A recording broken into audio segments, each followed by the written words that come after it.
여러분, 안녕하세요. 오늘은 정말 중요한 이야기를 들려드리려고 합니다.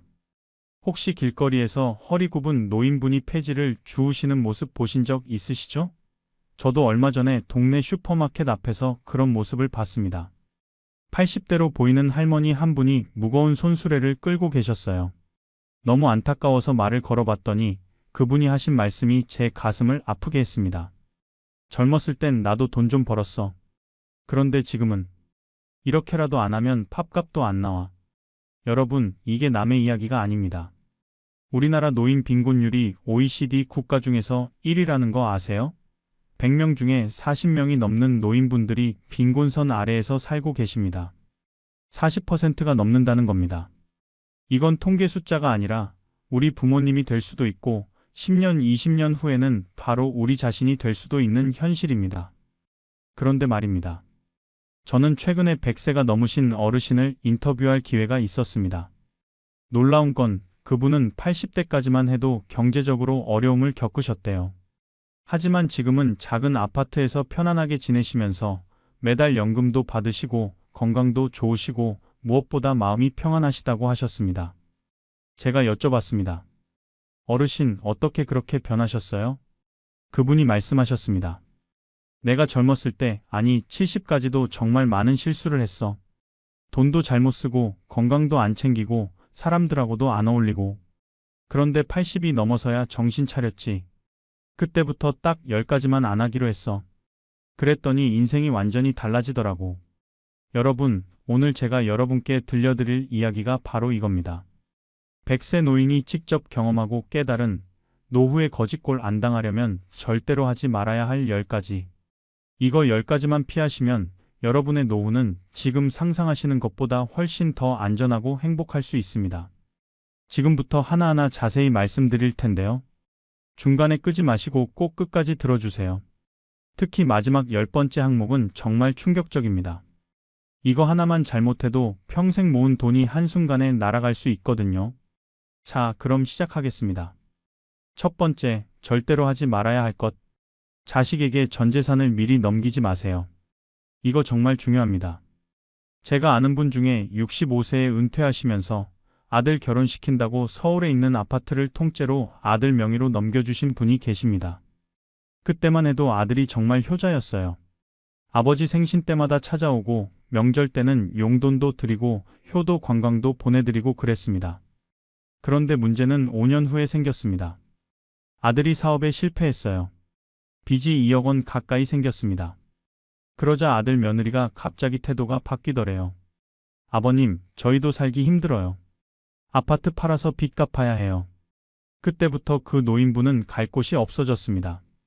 자기 명의 집도 없고 전세금도 없고 결국 지금은 작은 고시원에서 기초생활수급자로 살고 계십니다. 여러분, 이게 극단적인 사례라고 생각하시나요? 아닙니다. 제가 복지관에서 상담 봉사를 하면서 만난 어르신들 중에 이런 분들이 정말 많았습니다. 자식 사랑하는 마음은 이해합니다. 그런데 재산을 미리 넘기는 순간 여러분은 법적으로 아무런 권리가 없어집니다. 더 무서운 건 이겁니다. 요즘 세상에는 효자도 있지만 그렇지 않은 자식도 많습니다. 통계를 보면 노인 학대 사건의 60% 이상이 가족에 의해 일어난다고 합니다. 특히 경제적 학대가 가장 많아요. 부모님 재산을 빼앗고 연금을 가로채고 심지어 부모님을 집에서 내쫓는 경우도 있습니다. 그럼 어떻게 해야 할까요? 간단합니다. 재산은 여러분이 돌아가실 때까지 여러분 명의로 가지고 계세요. 자식 도와주고 싶으시면 매달 용돈 형식으로 조금씩 주세요. 그리고 만약 정말 재산을 넘겨야 한다면 꼭 변호사와 상담해서 부양 계약서를 작성하세요. 내가 너한테 이 집을 주는 대신 너는 나를 이렇게 모셔야 한다는 걸 법적으로 명확하게 해두는 겁니다. 그런데 더 좋은 방법은 뭘까요? 애초에 안 넘기는 겁니다. 여러분 재산은 여러분이 지키세요. 자식이 진짜 효자라면 부모님이 재산을 갖고 계시든 안 계시든 똑같이 잘할 겁니다. 그렇지 않은 자식이라면 재산 받고 나서도 부모님 안 모실 겁니다. 그러니 재산으로 자식 마음을 시험하지 마시고 여러분 노후 안전망으로 끝까지 지키세요. 자, 그럼 두 번째로 넘어가겠습니다. 두 번째, 절대로 하지 말아야 할 것. 보험이나 연금을 무시하거나 중도 해지하지 마세요. 이것도 정말 흔한 실수입니다. 제가 만난 70대 할아버지 한 분은 이렇게 말씀하셨어요. 젊었을 때 회사에서 퇴직연금 들라고 했는데 나는 그 돈으로 주식하면 더 벌 수 있을 것 같아서 안 들었어. 그게 지금 생각하면 가장 큰 실수야. 지금 그분은 매달 30만 원 남짓한 국민연금만 받으시면서 그때 회사에서 권했던 퇴직연금만 들었어도 지금 매달 100만 원은 받았을 텐데 하고 후회하고 계십니다. 여러분, 연금이 뭔지 아세요? 이건 미래의 여러분이 현재의 여러분에게 보내는 편지 같은 겁니다. 지금은 돈 빠져나가는 게 아깝고 답답하게 느껴지실 수 있어요. 하지만 65세, 70세가 되면 이 연금이 얼마나 고마운지 모릅니다. 특히 국민연금은 절대 포기하지 마세요. 요즘 젊은 사람들 사이에서 국민연금은 나중에 못 받을 것 같으니까 차라리 안 내는 게 낫다는 말이 돌잖아요. 하지만 이건 정말 위험한 생각입니다. 국민연금은 나라가 보증하는 겁니다. 개인이 저축하는 것보다 훨씬 안전하고 물가 상승률까지 반영돼서 올라갑니다. 실제로 계산해보면 20년 동안 매달 10만 원씩만 납부해도 65세부터 매달 50만 원 정도를 평생 받을 수 있습니다. 이게 얼마나 대단한 건지 아세요? 만약 여러분이 90세까지 사신다면 25년 동안 매달 50만 원씩 받는 겁니다. 총 1억 5천만 원이에요. 20년 동안 낸 돈이 2,400만 원인데 받는 돈이 1억 5천만 원입니다. 이런 좋은 투자가 어디 있겠어요? 그리고 개인연금도 가능하면 드세요. 특히 연금저축보험이나 IRP 같은 건 세액 공제 혜택도 있어서 더 좋습니다. 매년 최대 700만 원까지 세액 공제를 받을 수 있으니까 이것만 잘 활용해도 노후 준비에 큰 도움이 됩니다. 여기서 중요한 게 하나 더 있습니다. 한번 가입한 보험이나 연금은 웬만하면 해지하지 마세요. 중간에 급한 일이 생기면 해지하고 싶은 마음 충분히 이해합니다. 그런데 20년, 30년 납부하던 걸 중간에 끊으면 그동안 쌓인 복리 효과가 다 날아갑니다. 복리가 뭔지 아시죠? 이자에 이자가 붙는 겁니다. 처음에는 별것 아닌 것처럼 보이지만 시간이 지날수록 눈덩이처럼 불어납니다. 예를 들어 100만 원을 연 5% 복리로 30년 동안 두면 430만 원 정도가 됩니다. 하지만 20년만 두고 해지하면 265만 원밖에 안 됩니다. 딱 10년 차이인데 받는 돈은 거의 2배 차이가 나는 거예요. 그러니까 여러분, 보험이나 연금은 젊었을 때부터 조금씩이라도 들어두시고 한번 시작하면 끝까지 유지하세요. 이게 노후 준비의 가장 기본이고 가장 확실한 방법입니다. 자, 이제 세 번째로 넘어가겠습니다. 세 번째, 절대로 하지 말아야 할 것. 건강검진을 미루거나 병원 가는 걸 두려워하지 마세요. 이거 정말 중요합니다. 제가 아는 60대 아저씨 한 분이 계세요. 이분이 몇 년 전부터 배가 자주 아프다고 하셨어요. 그런데 병원 가면 큰 병 나올까봐 무섭다며 계속 참으셨습니다. 약국에서 소화제 사 먹고 체했다고 생각하고 넘기고 그러다가 도저히 안 되겠어서 병원에 갔는데 위암 3기였습니다. 이미 많이 진행된 상태였어요. 의사 선생님이 그러셨대요. 1년만 일찍 오셨어도 1기나 2기에서 발견했을 텐데 그랬으면 간단한 내시경 수술로 끝났을 겁니다. 지금은 항암치료 받으셔야 해요. 결국 그분은 3년 동안 항암치료 받으시면서 엄청난 고통과 비용을 감수하셨습니다. 치료비만 5천만 원 넘게 들었다고 하더라고요. 여러분, 건강검진은 왜 받아야 할까요?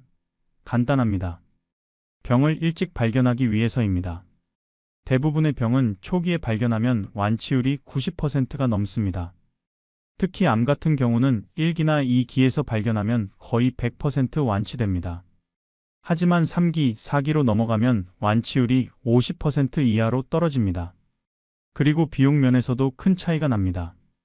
조기 발견하면 치료비가 몇백만 원이면 되지만 늦게 발견하면 몇천만 원씩 듭니다. 게다가 치료 기간도 훨씬 길어지고 고통도 훨씬 심합니다. 그런데 우리나라는 정말 좋은 게 국가건강검진 제도가 있잖아요. 40세 이상이면 2년에 한 번씩 무료로 받을 수 있습니다.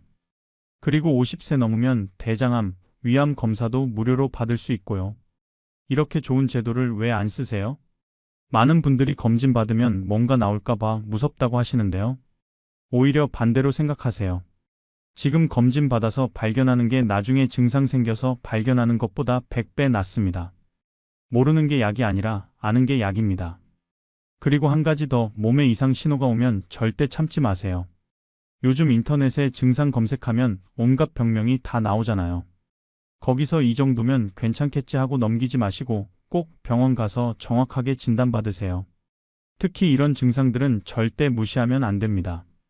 가슴이 답답하거나 숨이 차는 증상, 갑자기 체중이 빠지는 증상, 계속되는 두통이나 어지럼증, 소변이나 대변에 피가 섞여 나오는 증상, 이유 없이 피곤하고 기운이 없는 증상.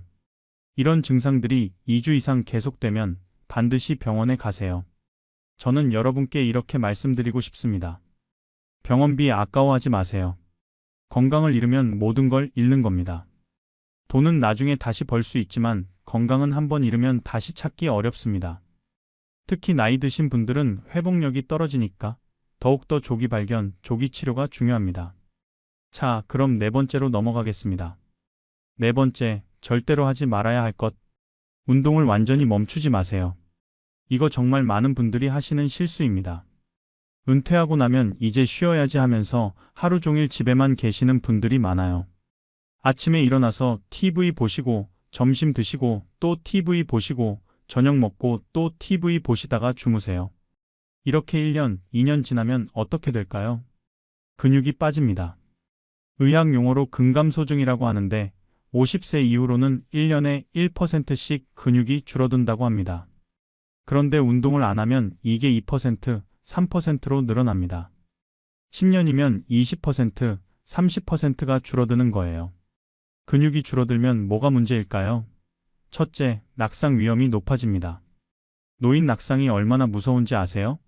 70세 이상 어르신이 넘어져서 고관절이 부러지면 1년 안에 사망할 확률이 20%가 넘는다고 합니다. 그리고 살아남아도 절반 이상이 거동이 불편해져서 누군가의 도움 없이는 살 수 없게 됩니다.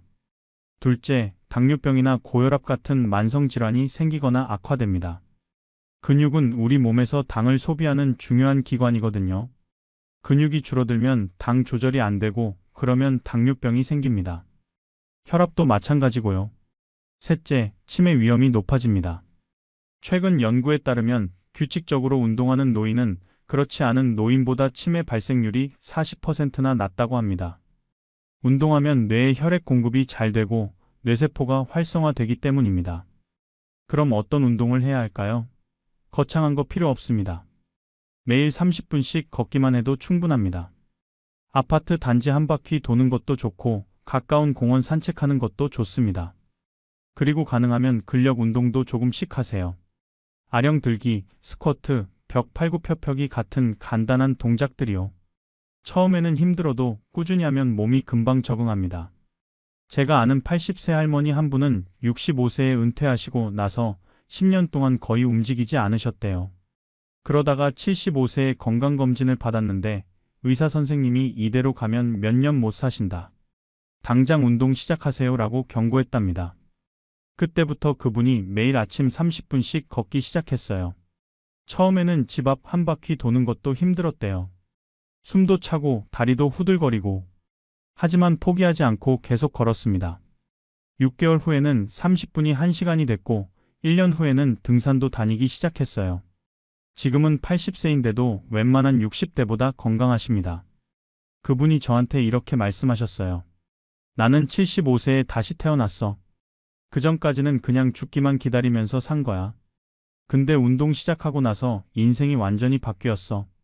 건강도 좋아지고 기분도 좋아지고 친구들도 많이 사귀었어.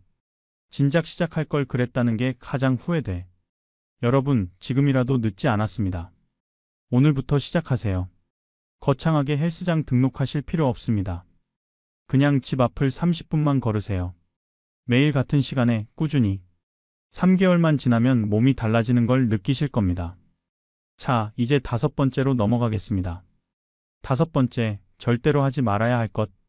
인간관계를 단절하고 고립되지 마세요. 이게 생각보다 훨씬 중요합니다.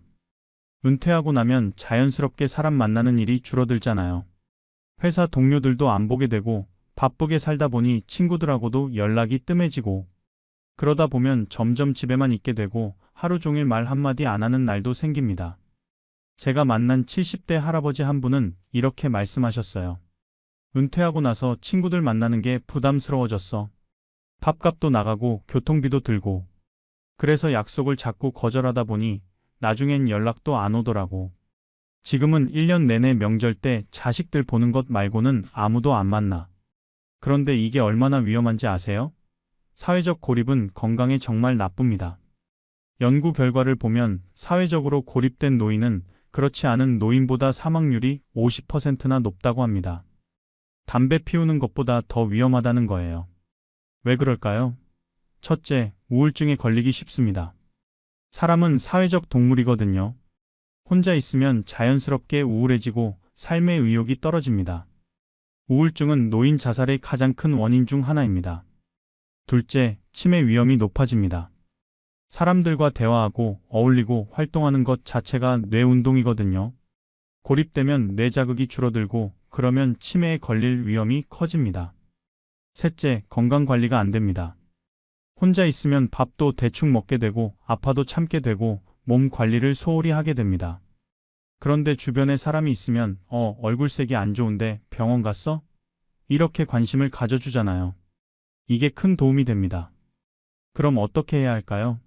적극적으로 사람을 만나세요. 옛날 친구들한테 연락하세요. 처음엔 어색할 수 있어요. 10년, 20년 만에 연락하면 갑자기 왜? 이럴 수도 있죠. 하지만 용기 내세요. 대부분의 사람들은 반가워합니다. 동창회나 향후회 같은 모임에도 나가세요. 처음엔 낯설고 부담스러울 수 있지만 몇 번 나가다 보면 금방 친해집니다. 같은 시대를 살았던 사람들끼리는 공감대가 있으니까요. 그리고 새로운 취미 생활을 시작하세요. 동네 복지관이나 문화센터에 가면 노인들을 위한 프로그램이 정말 많습니다. 서예, 그림, 노래, 춤, 탁구, 당구, 뭐든지 있어요. 거기 가면 자연스럽게 새로운 친구들을 사귈 수 있습니다. 봉사활동도 좋습니다. 요즘은 노인 봉사 단체도 많아요. 급식 봉사, 환경 봉사, 교통 봉사 등등. 봉사하면서 보람도 느끼고 사람도 만나고 일석이조입니다. 제가 아는 60대 아줌마 한 분은 은퇴 후에 아파트 경로당에서 봉사를 시작했어요. 처음에는 그냥 심심해서 시작했는데 거기서 만난 친구들이 인생의 큰 기쁨이 됐답니다. 매일 아침 경로당에 가서 어르신들 식사 준비 도와드리고 같이 이야기하고 웃고 그러면서 우울증도 없어지고 삶의 활력도 찾았다고 하시더라고요. 여러분, 사람은 혼자 살 수 없습니다. 특히 나이가 들수록 더 그렇습니다. 주변에 사람이 있다는 것, 내 이야기를 들어줄 누군가가 있다는 것, 이게 정말 중요합니다. 그러니 고립되지 마세요. 적극적으로 나가세요. 부끄러워하지 마시고 먼저 손 내미세요. 자, 그럼 6번째로 넘어가겠습니다. 6번째, 절대로 하지 말아야 할 것. 새로운 것을 배우려고 하지 않는 태도, 이거 버리세요. 많은 노인분들이 이렇게 말씀하세요. 나는 이제 늙었어. 새로운 거 배워서 뭐해? 그냥 아는 것만 하면서 살면 돼. 이런 생각 정말 위험합니다. 왜 그럴까요? 뇌는 쓰지 않으면 퇴화하기 때문입니다. 근육이 운동 안 하면 줄어드는 것처럼 뇌도 자극이 없으면 기능이 떨어집니다. 특히 나이가 들수록 뇌세포가 줄어드는 속도가 빨라지는데 새로운 것을 배우지 않으면 이 속도가 더 빨라집니다. 실제로 연구 결과를 보면 평생 학습을 계속하는 노인은 그렇지 않은 노인보다 치매 발생률이 60%나 낮다고 합니다. 새로운 것을 배우는 과정에서 뇌의 여러 영역이 활성화되고 뇌세포 간의 연결이 강화되기 때문입니다. 그리고 또 하나, 새로운 것을 배우면 삶의 재미가 생깁니다. 매일 똑같은 일상의 반복은 지루하잖아요. 그런데 뭔가 새로운 걸 배우면 매일 조금씩 발전하는 재미가 있고 성취감도 느낄 수 있습니다. 제가 아는 70세 할머니 한 분은 65세에 스마트폰을 처음 사셨어요. 처음에는 전화 받는 것조차 어려워하셨대요. 자식들이 엄마, 이렇게 하면 돼요 하고 알려줘도 10분 후면 까먹으시고. 그런데 포기하지 않고 계속 배우셨어요. 6개월 후에는 카톡으로 메시지 보내는 걸 배우셨고, 1년 후에는 사진 찍어서 보내는 것도 배우셨어요. 지금은 유튜브 보는 것도 하시고 인터넷 쇼핑도 하십니다.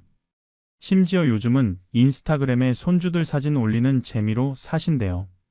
그분이 저한테 이렇게 말씀하셨어요. 처음에는 정말 답답했어. 머리가 안 따라주는 것 같고 내가 왜 이렇게 멍청한가 싶고. 근데 포기 안 하고 계속하니까 되더라고. 지금은 스마트폰이 없으면 못 살아. 친구들하고 카톡으로 연락하고 손주들 사진 바로바로 볼 수 있고 심심하면 유튜브 보고. 정말 세상이 넓어진 기분이야. 여러분, 뭘 배우실 건가요? 스마트폰이어도 좋고, 영어어도 좋고, 악기여도 좋고, 그림이어도 좋습니다. 뭐든 괜찮아요. 중요한 건 새로운 것을 배운다는 그 자체입니다. 요즘은 배울 수 있는 기회가 정말 많습니다. 동네 복지관, 문화센터, 평생교육원 등등. 그리고 온라인 강의도 많아요. 유튜브만 켜도 무료로 배울 수 있는 게 엄청 많습니다. 처음엔 어렵습니다. 당연합니다. 새로운 걸 배우는 건 원래 어려운 거예요. 젊은 사람들도 어려워하는데 나이 든 사람은 당연히 더 어렵죠. 하지만 그게 정상입니다. 포기하지 마세요. 천천히 조금씩 꾸준히 하다 보면 어느새 늘어있는 자신을 발견하실 겁니다. 그리고 그때 느끼는 성취감과 기쁨은 정말 큽니다. 나도 할 수 있구나 하는 자신감이 생기고 그러면 다른 것도 도전해보고 싶어집니다. 그러니 여러분, 나는 이제 늙었어라는 말 하지 마세요. 배움에는 나이가 없습니다. 70세에 대학교 입학하신 분도 있고 80세에 피아노 배우기 시작하신 분도 있습니다. 중요한 건 나이가 아니라 마음가짐입니다. 자, 이제 7번째로 넘어가겠습니다. 7번째, 절대로 하지 말아야 할 것. 건강한 식습관을 완전히 무시하지 마세요. 나이가 들면 입맛이 떨어지잖아요. 그래서 어차피 먹어도 맛없는데 그냥 아무거나 먹지 뭐 이렇게 생각하시는 분들이 많습니다. 또 혼자 사시는 분들은 귀찮아서 밥을 대충 때우시는 경우도 많고요. 제가 만난 60대 할아버지 한 분은 아내가 돌아가신 후로 거의 라면이랑 김밥으로만 사신대요. 아침은 거르고 점심은 편의점 김밥, 저녁은 라면. 이렇게 3년을 사시다가 건강검진을 받았는데 당뇨, 고혈압, 고지혈증이 한꺼번에 나왔답니다. 의사 선생님이 식습관 바꾸지 않으면 10년 안에 큰일 납니다 라고 경고했대요. 그때부터 그분이 식습관을 바꾸기 시작했어요. 처음엔 정말 힘들었대요. 입맛에 안 맞고 만들기 귀찮고. 하지만 건강이 나빠지는 게 더 무서워서 참았답니다. 6개월 후에 다시 검진을 받았는데 수치가 많이 좋아졌어요. 당뇨 수치도 떨어지고 혈압도 내려가고 체중도 5kg 빠졌습니다. 그분이 저한테 음식이 약이더라고 하시더라고요. 여러분, 음식이 정말 중요합니다. 특히 나이가 들수록 더 중요해요. 젊었을 때는 좀 잘못 먹어도 몸이 알아서 회복하지만 나이 들면 그게 안 됩니다. 잘못된 식습관이 바로 질병으로 이어집니다. 그럼 어떻게 먹어야 할까요? 복잡하게 생각하지 마세요. 몇 가지 원칙만 지키면 됩니다. 첫째, 밥은 거르지 마세요. 특히 아침 식사가 중요합니다. 아침은 금이고 점심은 은이고 저녁은 동이라는 말 들어보셨죠? 정말 맞는 말입니다. 아침을 먹어야 하루 종일 기운이 나고 신진대사도 활발해집니다. 둘째, 채소를 많이 드세요. 몇 끼 반찬의 절반 이상을 채소로 채우세요. 채소에는 비타민, 미네랄, 식이섬유가 풍부해서 변비도 예방하고 혈당 조절에도 도움이 됩니다. 셋째, 단백질을 충분히 드세요. 나이가 들수록 근육이 줄어들기 때문에 단백질 섭취가 정말 중요합니다. 고기, 생선, 달걀, 두부, 콩 등을 몇 끼 드세요. 하루에 최소 60g 이상은 드셔야 합니다. 넷째, 짜고 단 음식은 줄이세요. 짠 음식은 혈압을 올리고 단 음식은 혈당을 올립니다. 특히 가공식품, 인스턴트 식품은 소금과 설탕이 엄청 많이 들어가 있으니 조심하세요. 다섯째, 물을 많이 마시세요. 나이가 들면 갈증을 잘 못 느끼거든요. 그래서 탈수가 되기 쉽습니다. 하루에 최소 8잔, 약 1.5리터 정도는 마시세요. 여섯째, 천천히 드세요. 꼭꼭 씹어서 천천히 먹으면 소화도 잘 되고 포만감도 빨리 느껴서 과식을 예방할 수 있습니다. 그리고 한 가지 더 혼자 사시는 분들께 꼭 말씀드리고 싶은 게 있어요. 귀찮아도 직접 해 드세요. 편의점 음식, 배달 음식만 먹지 마시고요. 간단한 것도 괜찮아요. 밥 짓고 국 끓이고 나물 무치고 이것만 해도 충분합니다. 요즘은 혼자 사는 노인을 위한 간편 레시피도 많아요. 유튜브 검색하면 노인 한 끼 식사, 간단한 집밥 이런 키워드로 영상이 엄청 많이 나옵니다. 따라해보세요. 처음엔 어렵지만 몇 번 하다 보면 익숙해집니다. 그리고 가능하면 누군가와 같이 드세요. 경로당이나 복지관에 가면 무료 급식도 있고요. 거기 가면 다른 노인분들과 같이 밥 먹으면서 이야기도 나누고 훨씬 즐겁게 식사할 수 있습니다. 혼자 먹으면 입맛이 없어도 같이 먹으면 맛있게 먹게 되거든요. 여러분 기억하세요. 건강한 식습관은 노후 건강의 기본입니다. 약 10알 먹는 것보다 밥 한 끼 제대로 먹는 게 낫습니다. 지금부터라도 신경 쓰세요. 자, 이제 8번째로 넘어가겠습니다. 8번째, 절대로 하지 말아야 할 것. 충동 구매와 과소비 습관, 이거 정말 조심하셔야 합니다. 은퇴하고 나면 시간이 많아지잖아요. TV 홈쇼핑 보다가 이거 괜찮네 싶어서 전화하게 되고 인터넷 서핑하다가 광고 보고 클릭하게 되고 그러다 보면 어느새 집에 안 쓰는 물건이 쌓입니다. 제가 아는 70대 할머니 한 분은 홈쇼핑 중독이셨어요. 매일 홈쇼핑 채널 보시면서 이것저것 사시는 거예요. 건강식품, 운동기구, 주방용품, 옷, 이불 뭐든지. 한 달에 100만 원씩 쓰셨대요. 처음에는 내가 벌어서 내가 쓰는데 뭐가 문제야 하셨답니다. 그런데 1년이 지나니까 문제가 생겼어요. 통장에 있던 돈이 바닥나기 시작한 거예요. 은퇴금으로 받은 2억 원이 3년 만에 반으로 줄었습니다. 그제야 정신을 차리셨대요. 여러분, 은퇴 후에는 수입이 거의 없잖아요. 연금 받으시는 분들도 있지만 대부분 젊었을 때 월급보다 훨씬 적습니다. 그런데 쓰는 습관은 그대로면 어떻게 될까요? 당연히 돈이 떨어지죠. 특히 조심해야 할 게 몇 가지 있습니다. 첫째, 건강식품. TV 보면 온갖 건강식품 광고가 나오죠. 이거 먹으면 관절이 좋아진대, 이거 먹으면 혈압이 내려간대. 솔직히 말씀드리면 대부분 효과 없습니다. 병원 약 제대로 먹고 식사 잘하는 게 100배 낫습니다. 둘째, 보험. 나이 들어서 가입하는 보험은 보험료가 엄청 비쌉니다. 그리고 보장 내용도 별로 좋지 않아요. 이미 가입한 보험이 있으면 그걸로 충분합니다. 설계사가 찾아와서 이 보험 좋아요 해도 쉽게 넘어가지 마세요. 셋째, 자식이나 손주 선물. 자식 사랑하는 마음은 이해합니다. 그런데 매번 만날 때마다 비싼 선물 사주시면 안 됩니다.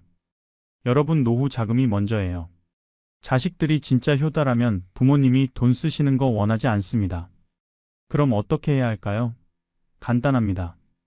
예산을 정하세요. 한 달에 쓸 수 있는 돈을 정해놓고 그 안에서만 쓰세요. 예를 들어 한 달 생활비가 100만 원이면 절대 100만 원을 넘기지 마세요. 그리고 뭔가 사고 싶으면 일단 3일 기다리세요. 충동 구매는 대부분 그 순간의 감정 때문에 일어납니다. 3일만 지나면 굳이 이거 사야 하나? 하는 생각이 듭니다. 진짜 필요한 거면 3일 후에도 사고 싶을 거고 아니면 까먹게 됩니다. 또 하나, 현금을 쓰세요. 카드나 스마트폰 결제는 돈 쓰는 게 실감이 안 나거든요. 하지만 현금으로 직접 내면 아, 내가 지금 돈을 쓰고 있구나 하는 게 느껴집니다. 그러면 자연스럽게 소비가 줄어듭니다. 제가 아는 60대 아저씨 한 분은 매달 초에 현금을 100만 원 뽑아서 봉투에 나눠 담으신대요. 식비 40만 원, 교통비 10만 원, 통신비 5만 원, 용돈 20만 원, 이런 식으로요. 그리고 각 봉투에서만 돈을 쓰십니다. 한 봉투가 비면 그 달은 더 이상 그 항목에 돈을 쓰지 않으시고요. 이렇게 하니까 과소비가 확 줄었대요. 여러분, 노후 자금은 한정되어 있습니다. 젊었을 때는 다시 벌 수 있지만 나이 들어서는 다시 벌기 어렵습니다. 그러니 지금 있는 돈을 아껴 쓰셔야 합니다. 검소하게 사세요. 낭비하지 마세요. 그래야 20년, 30년을 버틸 수 있습니다. 자, 이제 9번째로 넘어가겠습니다. 9번째, 절대로 하지 말아야 할 것. 사기와 투자 유혹에 쉽게 넘어가지 마세요. 이거 정말 조심하셔야 합니다. 요즘 노인을 노린 사기가 얼마나 많은지 아세요? 보이스피싱, 메신저 피싱, 투자 사기, 다단계, 온갖 수법이 다 있습니다. 그리고 이런 사기꾼들은 특히 노인들을 타깃으로 삼습니다. 왜냐하면 노인들이 돈도 많이 갖고 있고 상대적으로 속이기 쉽기 때문입니다. 제가 직접 만난 사례를 하나 말씀드릴게요. 70대 할아버지 한 분이 계셨는데 어느 날 전화를 받으셨대요. 경찰이라고 하면서 아버님 명의로 범죄에 연루되셨습니다. 계좌를 조사해야 하니 돈을 안전한 곳으로 옮겨야 합니다. 라고 했답니다. 그분이 깜짝 놀라셨죠. 나는 범죄 저지른 적 없는데? 하면서도 경찰이라니까 겁이 나셨대요. 그래서 전화로 시키는 대로 했습니다. 은행 가서 5천만 원을 인출해서 알려준 계좌로 송금했어요. 나중에 진짜 경찰한테 신고하고 나서야 알았답니다. 그게 사기였다는 걸. 그 5천만 원은 평생 모은 돈이었어요. 그걸 한순간에 다 날렸습니다.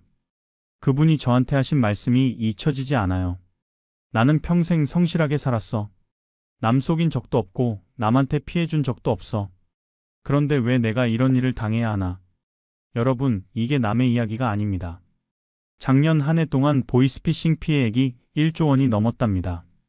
그 중에 70%가 60세 이상 노인들이었고요. 평균 피해액이 3천만 원이 넘었습니다. 사기꾼들은 정말 교묘합니다. 경찰, 검찰, 은행, 카드회사, 자식, 손주 흉내를 다 냅니다. 그리고 급하게 만듭니다. 지금 바로 안 하면 큰일 납니다. 오늘 안에 처리해야 합니다. 이런 식으로 압박해서 생각할 시간을 안 줍니다. 그럼 어떻게 대처해야 할까요? 첫째, 전화나 문자로 돈 요구하면 무조건 의심하세요. 진짜 경찰이나 검찰은 절대 전화로 돈을 요구하지 않습니다. 은행도 마찬가지고요. 둘째, 급하게 결정하지 마세요. 지금 바로 해야 한다고 압박하면 오히려 더 의심하세요. 진짜 중요한 일이면 내일 해도 됩니다. 일단 전화 끊고 가족들이나 경찰에 확인하세요. 셋째, 개인정보 절대 알려주지 마세요. 주민등록번호, 계좌번호, 카드번호, 비밀번호 이런 거 물어보면 무조건 사기입니다. 어떤 이유로든 이런 정보를 물어보면 바로 끊으세요. 넷째, 투자 권유도 조심하세요. 원금 보장, 고수익 보장, 무조건 돈 번다 이런 말 나오면 100% 사기입니다. 세상에 쉽게 돈 버는 방법은 없습니다. 원금 보장하면서 고수익 주는 투자는 존재하지 않아요. 다섯째, 다단계도 조심하세요. 친한 사람이 소개해줘도 마찬가지입니다.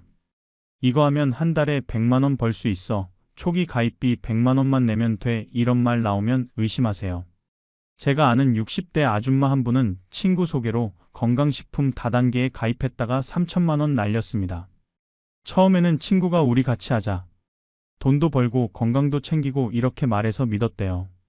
그런데 막상 시작하니까 물건은 안 팔리고 계속 돈만 들어가고 결국 3천만 원 손해보고 그만뒀답니다. 여러분 명심하세요. 쉽게 돈 벌려고 하다가 오히려 돈 잃습니다. 특히 나이 드신 분들은 더 조심하셔야 해요. 판단력이 젊었을 때보다 떨어지고 외로워서 사람 말 쉽게 믿게 되거든요. 그런 심리를 사기꾼들이 노립니다. 뭔가 이상하다 싶으면 일단 의심하세요. 그리고 혼자 결정하지 마시고 자식들이나 주변 사람들한테 상담하세요. 창피한 게 아닙니다. 신중한 겁니다. 자, 이제 마지막 10번째입니다. 10번째, 절대로 하지 말아야 할 것. 은퇴 후에 아무 계획 없이 사는 것. 이게 정말 중요합니다. 많은 분들이 은퇴하고 나서 이렇게 생각하세요. 이제 평생 일했으니까 쉬어야지. 그냥 놀면서 살면 되지 뭐. 그런데 계획 없이 하루하루 그냥 보내다 보면 1년, 2년 후에 공허함을 느끼게 됩니다. 제가 만난 60대 아저씨 한 분은 60세에 은퇴하셨는데 처음 1년은 정말 좋았대요. 드디어 자유다. 아침에 일어나고 싶을 때 일어나고 하고 싶은 것 하고 놀고 싶으면 놀고. 그런데 1년이 지나니까 갑자기 우울해지기 시작했답니다. 내가 지금 뭐 하고 있나? 그냥 시간만 보내고 있네. 내 인생이 이렇게 끝나는 건가? 이런 생각이 들면서 삶의 의미를 잃었대요. 아침에 눈 떠도 일어나고 싶지 않고 하루 종일 TV만 보다가 자고. 그러다 보니 건강도 나빠지고 우울증까지 왔답니다. 그분이 변화한 건 2년 후였어요. 어느 날 문득 이대로는 안 되겠다 싶어서 계획을 세우기 시작했답니다. 나는 앞으로 20년, 30년을 더 살 텐데 이 시간을 어떻게 보낼 것인가? 그래서 3가지 목표를 정했어요. 첫째, 건강 지키기. 매일 1시간 운동하기. 둘째, 새로운 것 배우기. 매년 1가지씩 새로운 취미 시작하기. 셋째, 봉사활동하기. 일주일에 1번은 복지관에서 봉사하기. 이 세 가지 목표를 정하고 실천하기 시작하면서 삶이 완전히 달라졌대요. 아침에 일어나면 할 일이 있으니까 기분이 좋고, 운동하고 나면 몸이 가벼워지고, 새로운 걸 배우면서 성취감을 느끼고, 봉사하면서 보람을 느끼고, 우울증도 자연스럽게 사라졌답니다. 여러분, 은퇴는 끝이 아니라 새로운 시작입니다. 직장에서의 삶은 끝났지만 인생 2막은 지금부터입니다. 그리고 이 2막을 어떻게 사느냐가 정말 중요해요. 계획을 세우세요. 구체적인 목표를 정하세요. 나는 앞으로 이렇게 살 거야 라는 청사진을 그리세요. 거창할 필요 없습니다. 간단한 것도 괜찮아요. 예를 들면 이런 거예요. 매일 아침 6시에 일어나서 1시간 산책하기, 한 달에 한 권씩 책 읽기, 일주일에 한 번은 친구 만나기, 1년에 2번은 여행 가기, 새로운 취미 하나 시작하기. 이런 작은 목표들이 모여서 의미 있는 노후를 만듭니다. 그리고 중요한 건 일할 수 있으면 계속 일하세요. 꼭 돈 때문이 아니라 사회적 활동을 유지하기 위해서입니다. 파트타임이어도 좋고 봉사활동이어도 좋아요. 뭔가 하는 게 있어야 삶의 활력이 생깁니다. 제가 아는 70대 할아버지 한 분은 은퇴 후에 동네 슈퍼에서 파트타임으로 일하세요. 하루에 4시간, 일주일에 4일. 돈은 많이 못 벌지만 그분에게는 그 일이 삶의 활력소래요. 손님들 만나서 이야기하고 동료들과 농담하고 나도 아직 쓸모가 있구나 하는 걸 느낀대요. 여러분, 은퇴 후 삶도 계획이 필요합니다. 그냥 하루하루 보내지 마세요. 목표를 세우고 그 목표를 향해 나아가세요. 그러면 매일이 의미 있고 삶이 행복해집니다. 자, 여러분. 지금까지 노후의 거짓골 안 당하려면 절대로 하지 말아야 할 10가지를 말씀드렸습니다. 한 번 더 정리해 드릴게요. 첫째, 자식에게 전 재산을 미리 넘기지 마세요. 재산은 여러분이 돌아가실 때까지 여러분이 지키세요. 둘째, 보험이나 연금을 무시하거나 중도 해지하지 마세요. 이게 노후의 가장 확실한 안전망입니다. 셋째, 건강검진을 미루거나 병원 가는 걸 두려워하지 마세요. 조기 발견이 생명을 구합니다. 넷째, 운동을 완전히 멈추지 마세요. 매일 30분만 걸어도 인생이 달라집니다. 다섯째, 인간관계를 단절하고 고립되지 마세요. 사람과의 관계가 가장 큰 행복입니다. 여섯째, 새로운 것을 배우려고 하지 않는 태도를 버리세요. 배움에는 나이가 없습니다. 일곱째, 건강한 식습관을 완전히 무시하지 마세요. 음식이 곧 약입니다. 여덟째, 충동 구매와 과소비 습관을 조심하세요. 노후 자금은 한정되어 있습니다. 아홉째, 사기와 투자 유혹에 쉽게 넘어가지 마세요. 의심하고 또 의심하세요. 열째, 은퇴 후에 아무 계획 없이 살지 마세요. 목표를 세우고 의미 있게 사세요. 여러분, 이 10가지만 지키셔도 노후가 훨씬 안전하고 행복해집니다. 100세 노인이 직접 경험하고 깨달은 교훈입니다. 젊었을 때 이것만 알았어도 인생이 달라졌을 거라고 하시더라고요. 지금부터라도 늦지 않았습니다. 오늘부터 실천하세요. 한꺼번에 다 하려고 하지 마시고 하나씩 천천히 시작하세요. 오늘 당장 시작할 수 있는 3가지를 알려드릴까요? 첫째, 오늘 저녁 식사 때 채소 반찬을 1가지 더 추가하세요. 건강한 식습관의 시작입니다. 둘째, 내일 아침 30분 일찍 일어나서 집 앞을 산책하세요. 운동 습관의 시작입니다. 셋째, 오래된 친구 한 명에게 전화하세요. 인간관계 회복의 시작입니다. 이 3가지만 해도 일주일 후에 몸과 마음이 달라지는 걸 느끼실 겁니다. 그리고 한 달 후에는 내가 왜 진작 안 했을까 하고 후회하실 거예요. 여러분의 노후는 여러분이 만드는 겁니다. 운이 아니라 선택입니다. 오늘 여러분이 어떤 선택을 하느냐가 10년 후, 20년 후 여러분의 삶을 결정합니다. 건강하고 행복한 노후, 경제적으로 안정된 노후, 의미 있고 보람찬 노후. 이 모든 게 가능합니다. 다만 여러분이 오늘부터 실천하셔야 합니다. 오늘 영상이 여러분께 조금이라도 도움이 되셨다면 구독과 좋아요 부탁드립니다. 그리고 주변에 노후 준비하시는 분들께 이 영상을 꼭 공유해 주세요. 한 사람이라도 더 행복한 노후를 준비하실 수 있도록 도와주세요. 여러분 모두 건강하시고 행복하세요. 오늘도 좋은 하루 되시길 바랍니다. 감사합니다. 여러분, 안녕하세요. 오늘은 정말 중요하지만 무거운 주제를 준비했습니다. 70대에 이 신호가 오면 이미 늦었습니다. 혹시 이런 생각 해보신 적 있으신가요? 그때 알아챘더라면, 조금만 일찍 병원 갔더라면. 오늘 제가 만나뵌 한 어르신 이야기부터 시작해 볼게요. 78살 박영수 어르신인데요. 지금 요양병원에 누워 계세요. 침대에서 일어나지도 못하시고 가족들도 못 알아보세요. 어르신 아들이 눈물 흘리며 하신 말씀이 있어요. 3년 전만 해도 아버지가 혼자 다 하셨어요. 그런데 작은 신호들이 있었어요. 자꾸 넘어지시고 같은 말씀 반복하시고 우리가 나이 들어서 그러시나 보다 하고 넘겼어요. 3년 전만 병원 모시고 갔어도 지금처럼 심하지 않았을 텐데. 여러분, 몸은 거짓말을 안 해요. 큰 문제가 오기 전에 반드시 신호를 보내요. 그 신호를 알아채는 게 중요해요. 신호를 놓치면 돌이킬 수 없는 지점까지 가버려요. 오늘 이 시간 동안 저는 여러분께 70대에 반드시 알아채야 할 8가지 위험 신호를 말씀드리려고 합니다. 실제로 이 신호를 놓쳐서 후회하시는 분들의 이야기를 바탕으로 한 거예요. 특히 8번째 신호는 정말 무섭습니다. 이 신호가 오면 법적으로도 의학적으로도 할 수 있는 게 거의 없어요. 어떤 분은 2단계에서 재산도 못 지키고 본인의 의사 표현도 못하고 모든 걸 잃으셨어요. 자, 그럼 첫 번째 위험 신호부터 시작해 볼까요? 이건 정말 흔해서 대수롭지 않게 생각하시는데 매우 위험합니다. 첫 번째 위험 신호. 1년에 2번 이상 넘어지기 시작했다는 겁니다. 넘어지는 게 뭐가 대수야? 나이 들면 다 넘어지지 하시는 분들 많으세요. 그런데 이게 정말 위험한 신호예요. 75살 김순자 할머니의 이야기입니다.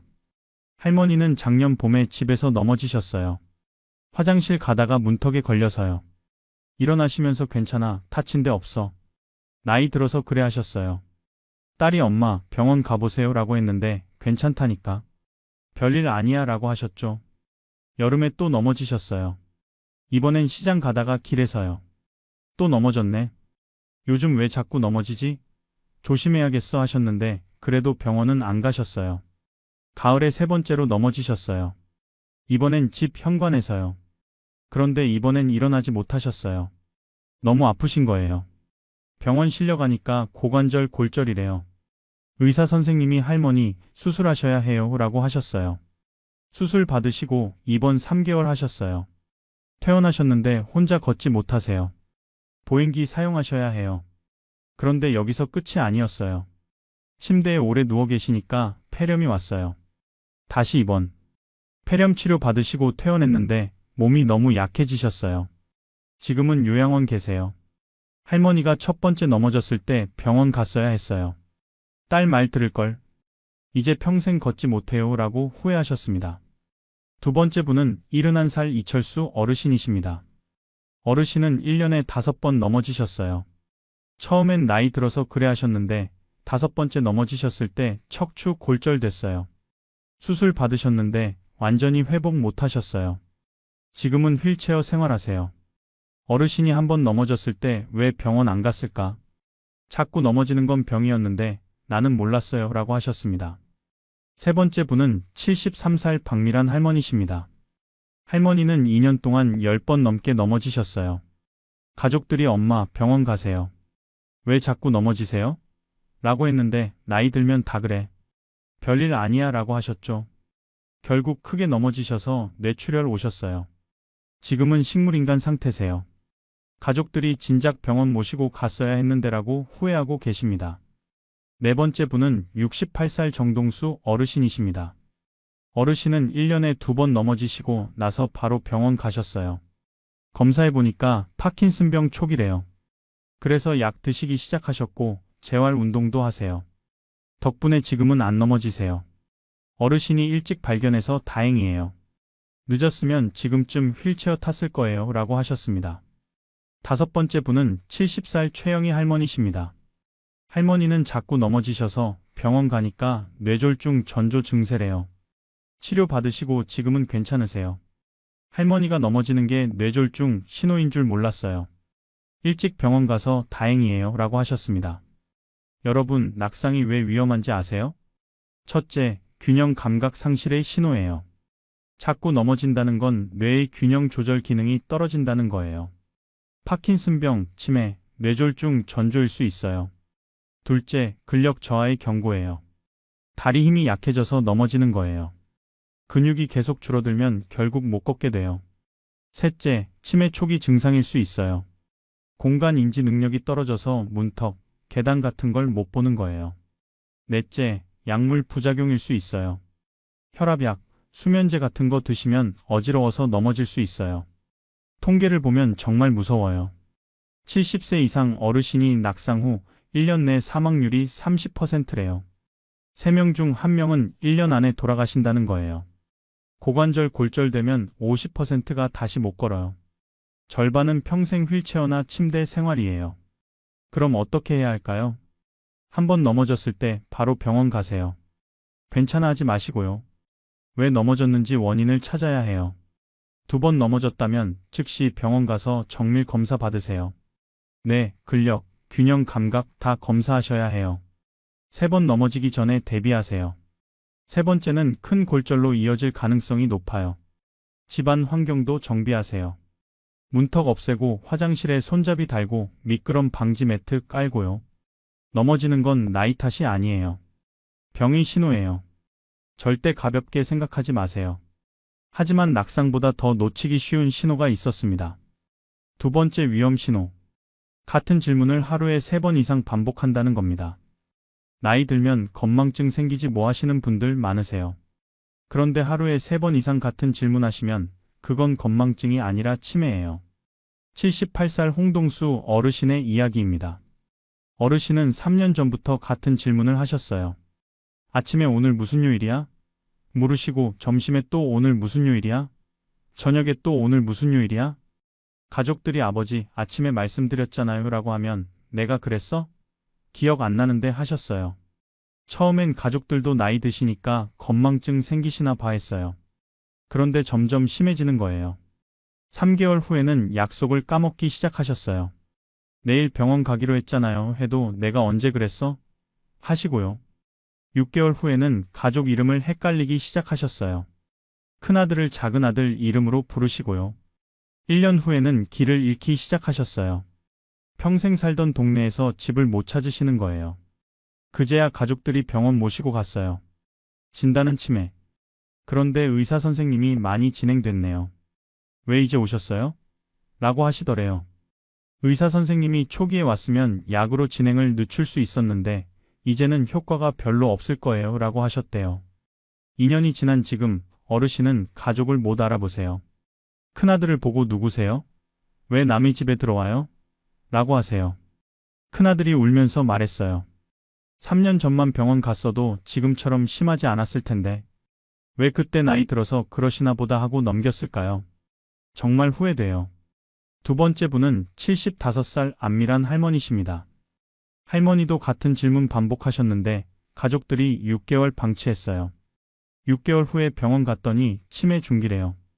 할머니가 3개월만 일찍 왔어도 초기였을 텐데라고 의사 선생님이 하시더래요. 지금 할머니는 요양원 계세요.